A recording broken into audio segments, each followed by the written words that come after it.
देखिए अभी हम आपको जैन धर्म के बारे में बताएंगे। यदि इस वीडियो को शुरू से आखिर तक देख लें तो आपको बढ़िया से जैन धर्म क्या है, किस तरह से इसका रोल था, नियम था, हर एक चीज आपको समझ में आ जाएगा। और साथ ही साथ आपको पूरा तरह से महावीर स्वामी का कहानी भी याद हो जाएगा। और इस वीडियो को देखने के बाद आपका एक भी ऑब्जेक्टिव या सब्जेक्टिव संभवतः नहीं छूटेगा।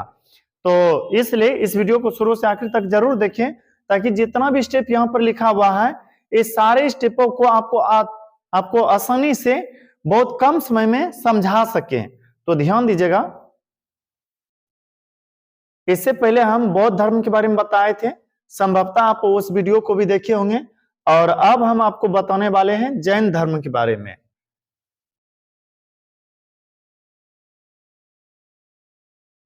देखिए जैन धर्म के बारे में चर्चा करें तो जैन धर्म में सबसे पूजनीय, सबसे आदर व्यक्ति माने जाते हैं, सबसे अधिक पूजनीय और आदर व्यक्ति माने जाते हैं महावीर स्वामी को। जैसे कि आप लोगों को पहले हम बताए थे बौद्ध धर्म के संस्थापक गौतम बुद्ध थे, और बौद्ध धर्म में सबसे श्रेष्ठ जो माने जाते हैं वो गौतम बुद्ध को। उसी तरह से जैन धर्म में सबसे प्रमुख माने जाते हैं महावीर स्वामी को। खैर ध्यान दीजिएगा, जैन धर्म के बारे में चर्चा किया जाए तो जैन धर्म के संस्थापक एवं प्रथम तीर्थकर ऋषभ देव थे। कौन थे? ऋषभ देव।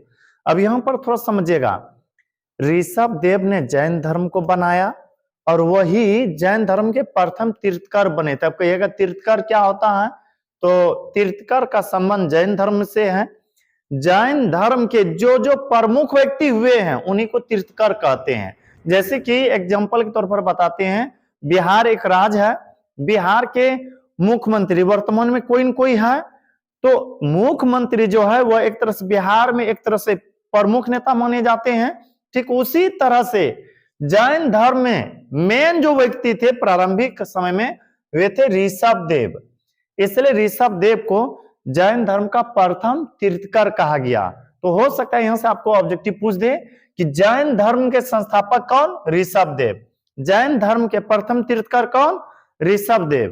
तो जैन धर्म के संस्थापक पूछे या प्रथम तीर्थकर पूछे, क्या उत्तर होना चाहिए आपका? ऋषभ देव।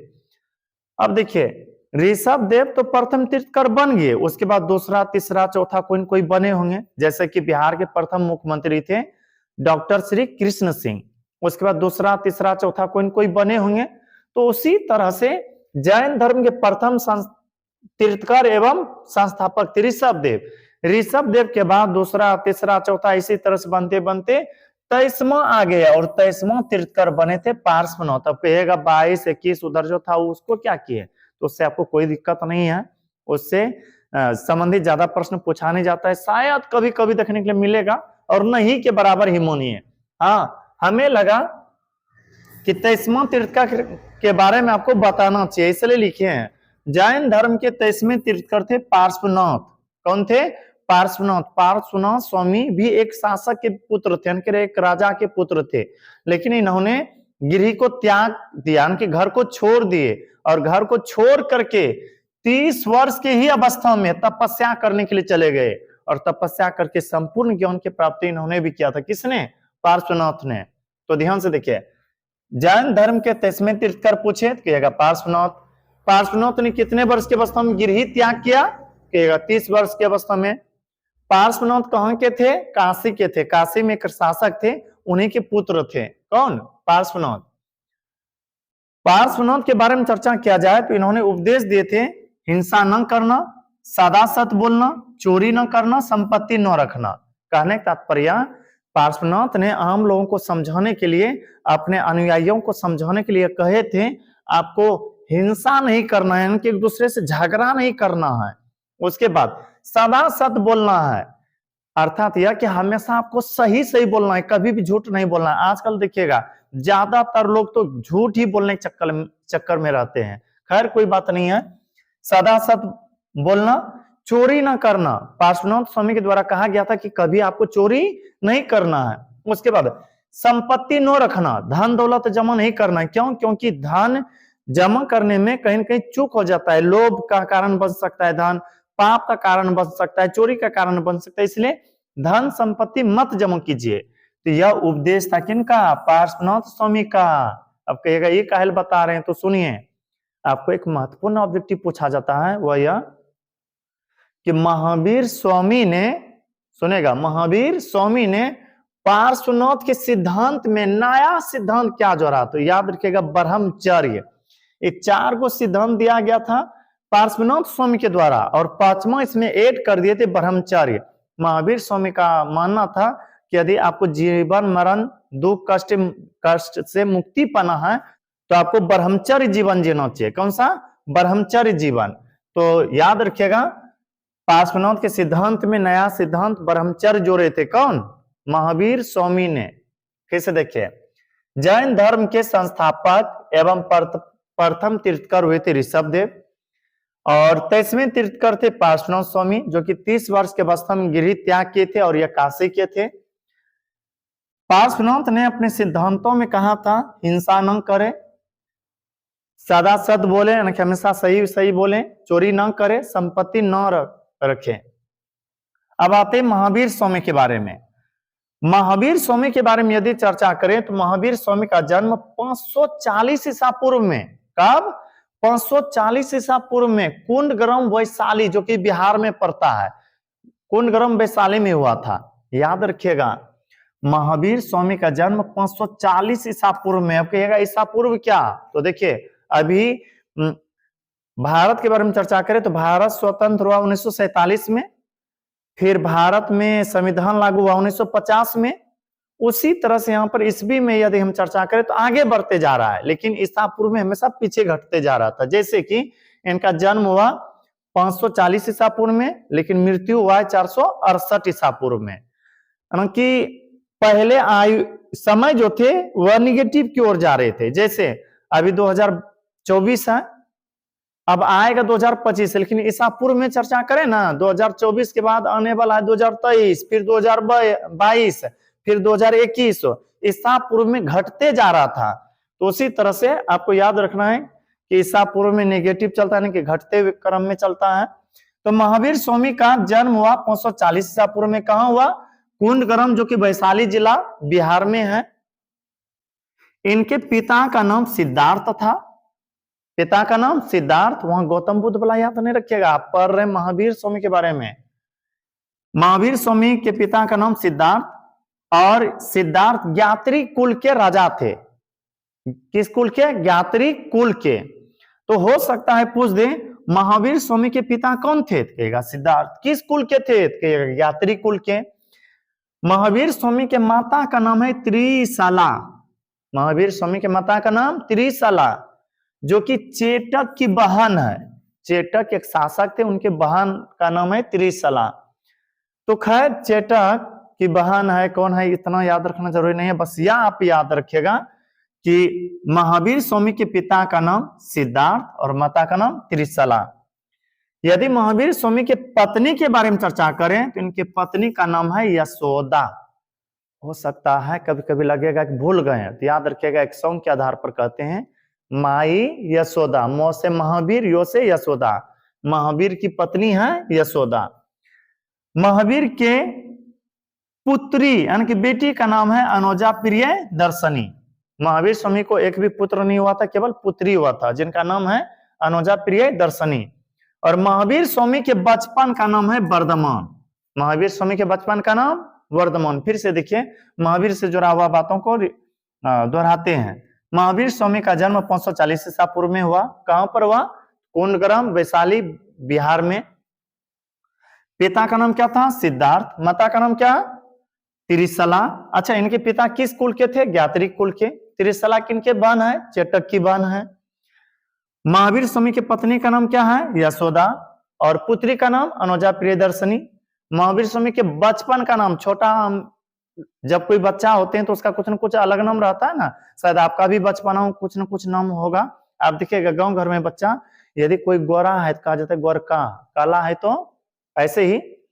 तो खैर उस समय जो बचपन का नाम होता था बहुत सुंदर सुंदर रखा जाता था। तो महावीर स्वामी के बचपन का नाम है वर्धमान। महावीर स्वामी के बचपन का नाम वर्धमान। अब आगे देखिए,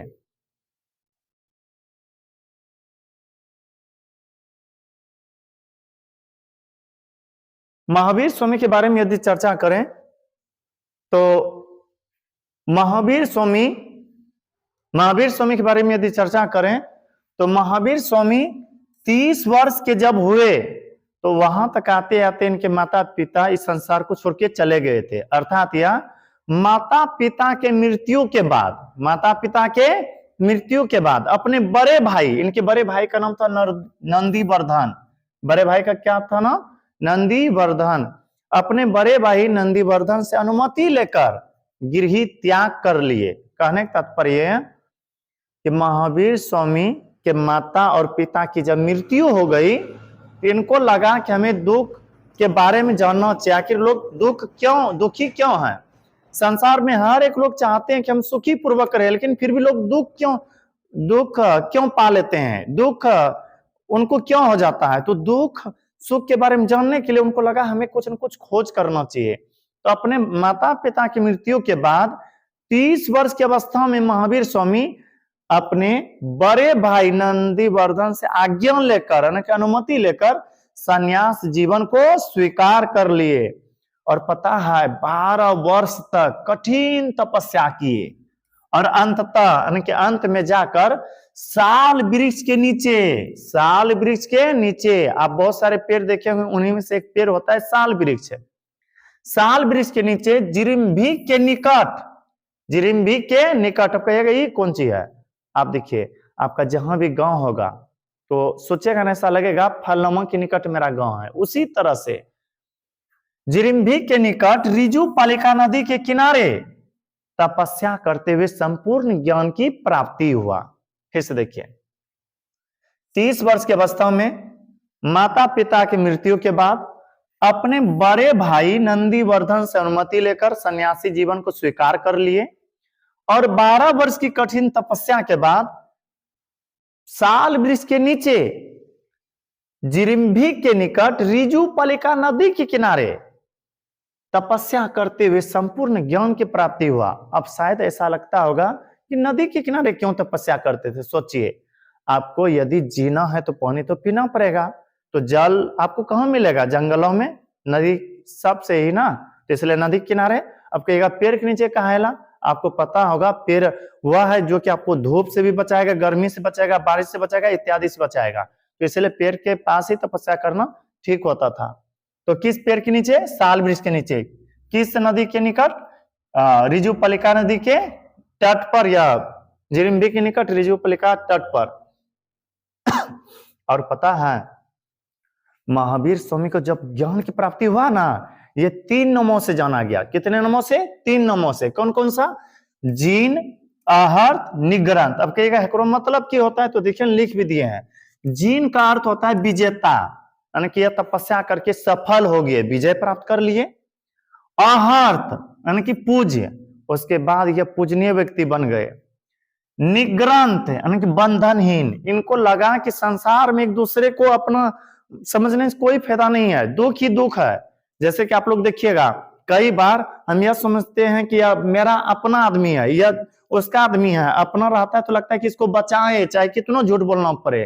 तो महावीर स्वामी का कहना था कि संसार में यदि आपको मुक्ति पाना है तो पहले बंधनहीन यानी बंधन से छुटकारा पाना पड़ेगा, रिलेशन सबको छोड़ना पड़ेगा। यही कारण था कि ये अपने घर को छोड़ करके तपस्या करने चले गए थे। तो जीन, आहर्त और निग्रंथ के नाम से जाने गए। कब? जब तपस्या सफल हो गए।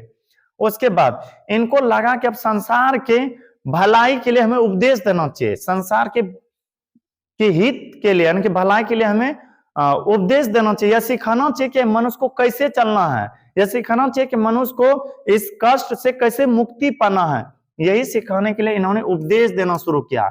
उपदेश का मतलब जैसे हम अभी आपको बोल बोल करके सिखा रहे हैं ना, उसी तरह से महावीर स्वामी के द्वारा जगह जगह पर जाकर के बोल बोल करके सिखाया जा रहा था, उसी को उपदेश कहा गया। इन्होंने अपना उपदेश प्राकृत अर्थात अर्धमगधी में दिया। अब कहेगा ये क्या है? तो देखिए आपको वह भाषा अच्छा समझ में आ जाएगा जो भाषा आप जानते हैं। तो जिस क्षेत्र में महावीर स्वामी थे उस क्षेत्र में प्रचलित भाषा से प्राकृत, जिसे अर्धमगधी भी कहा जाता है, अर्धमागधी कहा जाता है। यह मगधी भाषा से मिला हुआ था। हो सकता है यहां से पूछा जाएगा कि महावीर स्वामी ने अपना उपदेश किस भाषा में दिया? क्या कहेगा? प्राकृत या अर्धमगधी भाषा में। और पता है महावीर के जो भी अनुयायी थे, इनके शरण में जो सब आए थे, वे कहलाए मुख्य रूप से निग्रंथ। तो यहां से हो सकता है पूछेगा महावीर के अनुयायी या फिर जैन धर्म के अनुयायी क्या कहलाए? कहिएगा निग्रंथ। निग्रंथ उसे कहा जाता था जो कि महावीर स्वामी के शरण में आ जाते थे, महावीर स्वामी को ही अपना सब कुछ मानते थे। अब आगे देखिए, महावीर स्वामी के बारे में चर्चा करें तो महावीर स्वामी के प्रथम अनुयायी थे, पहली बार जो इनके शरण में आए थे, उनका नाम था जामिल। क्या था? जामिल। वही जामिल जो कि प्रियदर्शनी के पति थे। प्रियदर्शनी कहाँ है? ऊपर होगा। प्रियदर्शनी जो कि महावीर स्वामी की बेटी है। महावीर स्वामी के पुत्री का नाम क्या है? अनुजा प्रियदर्शनी, और उन्हीं के पति का नाम है जामिल। एक तरह से कहिए तो वह यह महावीर स्वामी के दामाद, महावीर स्वामी के दामाद। तो यहां से पूछा जा सकता है महावीर स्वामी के प्रथम अनुयायी कौन थे? कहिएगा जामिल। जबकि प्रथम भिक्षुनी थी चंपा, हालांकि महावीर के शरण में आने वाली पहली स्त्री थी एक तरह से चंपा। महावीर स्वामी का मृत्यु 72 वर्ष की अवस्था में, कितने वर्ष की अवस्था में? 72 वर्ष की अवस्था में 468 बीसी, बीसी का मतलब ईसा पूर्व, ईस्वी के पहले चलता था जो 468 ईसा पूर्व में बिहार के पावापुरी जो कि राजगीर में है, पावापुरी में हो गई। आपको यहां पर एक बात याद रखना है, महावीर स्वामी का जन्म बिहार में, मृत्यु भी बिहार में। तो जैन धर्म के बारे में यदि कहेगा सबसे ज्यादा फेमस कहां हुआ था? बिहार में हुआ था प्राचीन समय में। तो याद रखना है महावीर स्वामी की मृत्यु 72 वर्ष की अवस्था में 468 ईसा पूर्व में बिहार के पावापुरी के राजगीर में हो गया, या बिहार के पावापुरी में हो गया।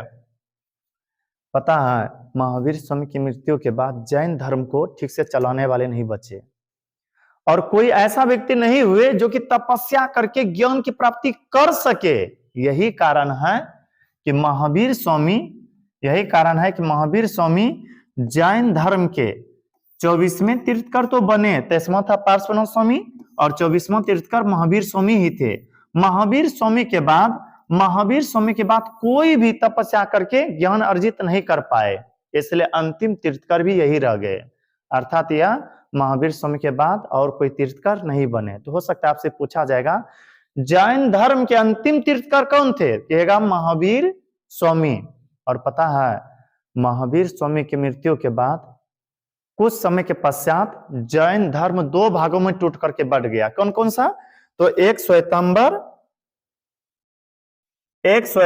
और दूसरा दिगंबर। एक श्वेतांबर, दूसरा दिगंबर। श्वेतांबर उसे कहा जाता है जो कि श्वेत कपड़ा धारण करते हैं, और दिगंबर उसे कहा जाता है जो कि नग्न तन रहते हैं।